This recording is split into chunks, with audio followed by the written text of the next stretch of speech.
Assalamualaikum warahmatullahi wabarakatuh. Jumpa lagi dengan saya. Pagi ini saya baca tulisan hikmah kembali dari Ustadz Yanuar. Boleh ya teman-teman saya bacakan? Renungan tentang penyelamatan bagi para pendosa. Seorang ulama sedang berjalan kaki di padang pasir. Tiba-tiba dari belakangnya ada seekor kalajengking besar seukuran telapak kaki manusia. Yang memang demikian ciri fisik kalajengking padang pasir, besar sekali ya. Ulama tersebut terkaget karena kalajengking itu menyalip langkahnya dengan cepat, alias kalajengking tersebut berlari dengan cepat mendahuluinya. Lantas ulama tersebut penasaran sambil berkata sendiri, kenapa kalajengking itu berlari kencang? Apakah ada yang mengejarnya? Padahal aku menoleh ke belakangku, tidak ada seorang pun atau apapun yang sedang mengejar kalajengking itu. Akan aku kejar ia. Kemanakah berakhir larinya kalajengking itu? Maka ulama tersebut berlari juga untuk mengejar kalajengking itu yang memang larinya secepat larinya manusia. Masya Allah ya, begitu ceritanya lah. Ternyata kalajengking itu larinya mengarah ke pinggiran sungai Nil di Mesir.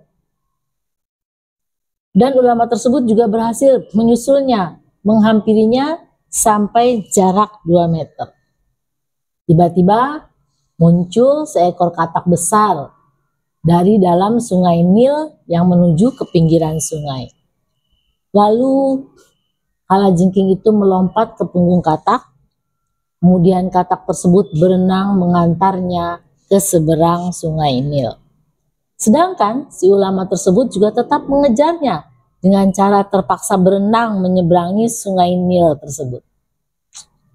Setelah katak itu sampai di pinggiran sungai Nil di seberang sana, maka kalajengkingnya melompat ke dataran, lalu berlari kencang lagi mengarah ke depan.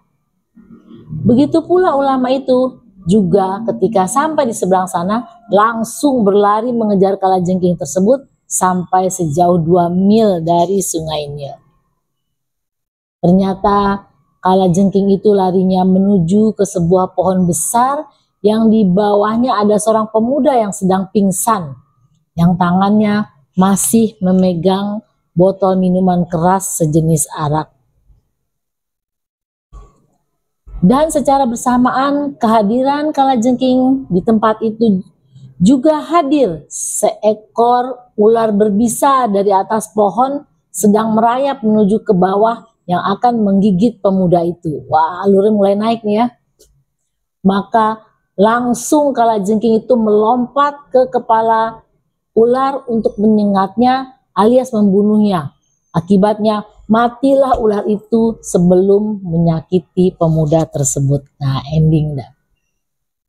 Dan ular yang sudah mati itu terkapar jatuh menimpa pemuda tersebut yang menjadikannya terbangun tersadar dari pingsannya. Maka kagetlah pemuda itu melihat ular dan kalajengking berada di dekatnya. Lantas ia berniat lari, menghindar, tapi diteriaki si ulama yang sejak tadi melihat kejadian tersebut dari jarak dekat. Si ulama berkata, jangan lari, ular itu sudah mati, kalajengking itu pun tak akan mengganggumu, justru ia barusan menolongmu. Pemuda bertanya, apa yang telah terjadi selama aku pingsan tadi? Ulama balik bertanya, kamu siapa hai anak muda? Kenapa kamu sampai pingsan di bawah pohon ini? Dan itu wajahmu kenapa sampai babak belur? Apakah kamu telah dipukuli orang? Pemudanya menjawab, benar, aku telah dipukuli warga kampungku sendiri karena aku telah menzolimi banyak orang.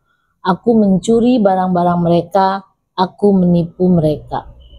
Akibatnya mereka menghakimiku ramai-ramai sampai aku babak belur dan diusir dari kampung.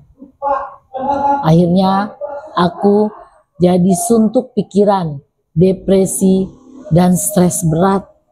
Aku maka pelampiasanku pada mabuk-mabuk, minum arak, berlebihan, berjalan sempoyongan sejauh mungkin sampai aku roboh, pingsan di bawah pohon ini. Ulama berkata, bersyukurlah kepada Allah, karena ternyata Allah tidak membiarkanmu berlarut-larut dalam kezoliman dan tidak membiarkanmu terkapar mati dalam keadaan su'ul khotimah. Buktinya, kalajengking ini yang jauh-jauh dari seberang sungai Nil sana ternyata diperintah oleh Allah untuk segera menyelamatkanmu dari kematian tergigit ular berbisa. Maka dari itu, kalajengking itu tersebut datang di waktu yang tepat. Jika terlambat sedikit saja, maka nyawamu tidak terselamatkan dari gigitan ular berbisa tersebut. Pemuda berkata dengan nada sedih, betapa malunya aku kepada Allah. Selama ini aku tidak taat menyembahnya, bahkan bertahun-tahun aku menzolimi hamba-hambanya. Ternyata Allah membalasku dengan kasih sayangnya.